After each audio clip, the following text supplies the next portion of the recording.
It's right. Now I've got us. I don't have it. You know, film in the window. Better clear the throat before talking again and finding out I'm hacking all the way through the video. Okay. All right. I think we're ready and set. Ready? Let me get into character. Yeah. Get into character here. You gotta get. It's about it. Make sure I got that character on. Leo I watched the DiCaprio. movie Zodiac Yeah. on the plane with Robert Downey Jr. and Jake Gyllenhaal Yeah. and the guy from Succession. It was a phenomenal movie. Oh, good. I haven't seen that one. Anyway, Mark Ruffalo's in there too. Perfect. Anyway, here we are. Ready? Yep. Welcome over another great video. We're looking at the 5 years before retirement. Why are they so important? We're going to dive in because that's really when you're going to do the most heavy planning for your overall retirement. So those 5 years has to do with the overall phases of retirement. So let's start there. Yeah, exactly. We've described this in many videos that we've had beforehand and webinars we've done. But the phases of retirement, you know, the accumulation phase, basically you're starting early in your career, you're getting through it. You get to that pre-retirement phase. 15 years before. Exactly, which leads into your early retirement. Of course, then there's mid and there's later. But what we're basically dealing with here is that last stage of that pre-retirement scenario, the final 5 years before you get on it. And there's a variety of different names we can utilize on this, can't we? We can. Before we get too far into that, we're not going to spend too much time on the 5 phases. No, We've done webinars on that before. Yep. We'll link to one of them up here when you talk about retired, now what? That was the name of the webinar. We'll link to it so you can dive deeper onto those 5 phases. Zooming in on the 5 years, which is part of that pre-retirement cycle. Little piece there, yeah. We call it the preparation peak. You might want to call it the retirement runway, maybe the golden gateway. You pick your name. That's right. But preparation peak, the idea is that piece of that pre-retirement phase is far more active for retirement planning. Yep. It's going to be very heavy in terms of the planning and thinking about retirement. Couple of reasons why. The big one here, number one on our list, is going to be the ability to save and grow your portfolio. Your savings growth. I mean, let's face facts. At that final 5 years, most likely the kids are probably gone out of the house if you've got it. Mortgage is probably paid off, so you're not worrying about any of those two decades scenarios. into his career. Exactly. You're getting closer to the end of that career, and you're counting the days down more so than, you know, I've got another 20 years worth of working. These are all big factors. Not only that, but the benefits of that are going to be, you know, compounding with what your savings and everything else are. Yeah. You've now got more money that's not being utilized for other things that you can spend on yourself in that final 5 years to help you get to that So retirement your goal. ability to save, right? The expenses, the kids, the mortgages are probably going down. Your earnings are probably going up because you're decades into your career. You're probably nearing your highest earning years of your career, which means your ability to save is much higher in those 5 years before retirement than say at 42 or 26. Exactly. You're not thinking about that if you're sitting there taking a kid to hockey practice all the time. Exactly. So earlier on, you're thinking more about building habits. You just putting some money away. You're trying to go through the right steps. So you're busy with everything else in life, and you're building the right habits. In those final 5 years, you can really dial in the savings and make a big difference to the portfolio because you can really chunk away some cash. That's number one. Number two is for retirement plans, often you need an idea of how much you're going to spend, and it's hard to get an idea of how much you're going to spend in retirement at 36. You have no clue. Don't ask a 36-year-old about retirement. They're not going to know. But if you're trying to pay the mortgage, if you're 62 or 63 and you're thinking of retirement in the next couple of years, you'll probably have a better idea. Yeah, you really will. I mean, that's the biggest factor, right? Because your lifestyle and early retirement, it's going to be very similar to what you're looking at when you are right now. So, I mean, you're basing a lot of what you've got there on that scenario. So you have a much better idea of what it's going to look like because, as we've said, you don't have the expenses you had beforehand. So once those start eliminating and you can put a little bit more money away, you're going to have a little bit better of a general idea as to, okay, what am I going to do in retirement? When am I going to retire? How are these things going to work out? So much better idea of what your costs are going to be as well, because now you have that ability to say, well, I don't have to worry about any of these things anymore, or that unexpected expense coming up that could deal with the kids or the mortgage or anything along those lines. Yeah, I mean, this going back to the phases of retirement, right? The yellow circle is the pre-retirement. Your lifestyle during those years is usually pretty similar to the green circle, which is the early part of retirement. So when you're in that phase, you have a pretty good idea of what you're going to be spending in retirement. So it'll likely be similar to what you're spending now.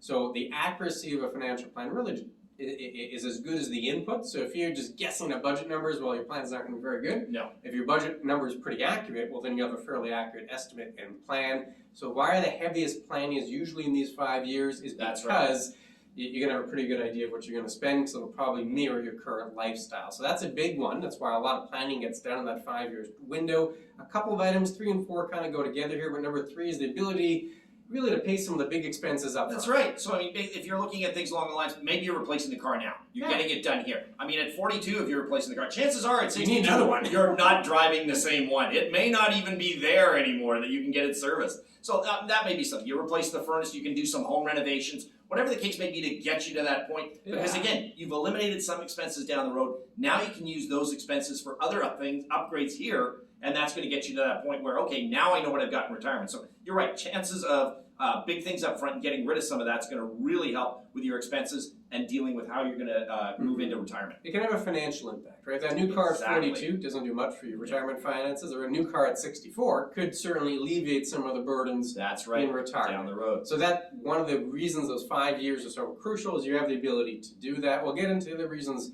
in a moment here, but if you have questions on this or anything else, how do folks get a hold of us? They go to beckerorr.com and our website and go to chatwithclintonandkevin.com. That's the main one. Go there. We were happy to answer the questions, anything to deal with this or any other financial matters you have. And again, when you click it, it is not a robot scenario. They're not going to ask you for anything. The people that answer these questions are just Clinton and myself. We're not passing you off to anybody else. We are the ones that are dealing with this. So please go to chatwithclintonandkevin.com and we'll be there to answer your questions for you. Yeah, number 5, 4? Four. I lost track already. Number 4, for the reasons that 5-year window is so important. It That's has right. to do with the benefits, right? You're working, you probably have better benefits, and you have that 5-year window. Maybe you can take advantage of them. Maybe you can get some dental work done. Maybe you can get a few other pieces done that are That's right. ability to leverage your current benefits. And again, because you're so close to retirement, that could have alleviate some of the burden going into retirement. So that window of opportunity there. We talked about the big expenses. Well, exactly. It's also an opportunity for health benefits. If you have a few nagging issues, well, maybe you use this opportunity to fully leverage your current benefit package to take advantage of those before you retire. Yeah, because the benefit package is afterwards. If it doesn't They're carry different. over, you're going to have a different scenario. You may be paying a lot more, so get it done while you can, and that way you don't have to deal with it right then and there. It's going to help you out going forward for that. Yeah. That's a big factor to deal with. But that leads us to sort of number 5, which is, the chance to do really what you want to do, right? Earlier in life, you're preoccupied with everything else. Yeah. You're getting the mortgage paid. You're worried about the career and moving up. You're looking after the kids if that's the case. Like retirement is so All far these away. things. You're not even thinking about it, right? At the age of 35, I'm not thinking about where am I going to be at 65. But at the age of 60, all of a sudden that becomes a much bigger scenario. So again, you really start to think about more of what you can do. Now your expenses, you're sort of angling as to, okay, what do I want to do in retirement? I'm not thinking about that at 35, but I am at 60. And that's a big factor. So making sure that you change those sort of thoughts and figure out where you're going to go becomes much easier the later you do in that last 5-year time frame. Yeah, like ask a 32-year-old what's their lifestyle going to be in retirement. They won't know. No idea. You're just guessing. But if you're 63, you probably have a much better idea, and you have an opportunity to really think about it, because retirement's just on the doorstep. Exactly. So that is another reason that 5-year window is so important. And we're kind of building up to this here. Is the idea is you're going to need to have a detailed plan. That's kind of the idea here. The mantra. There's going to be lots of planning during this 5-year stretch, and you certainly want to make sure you have a full plan that meets your unique situation, and make sure if you have to do a little extra savings, or if you have to take advantage of maybe some big expenses up front, That's right. you're able to do that, and the plan can see whether or not there'd be a full advantage to that.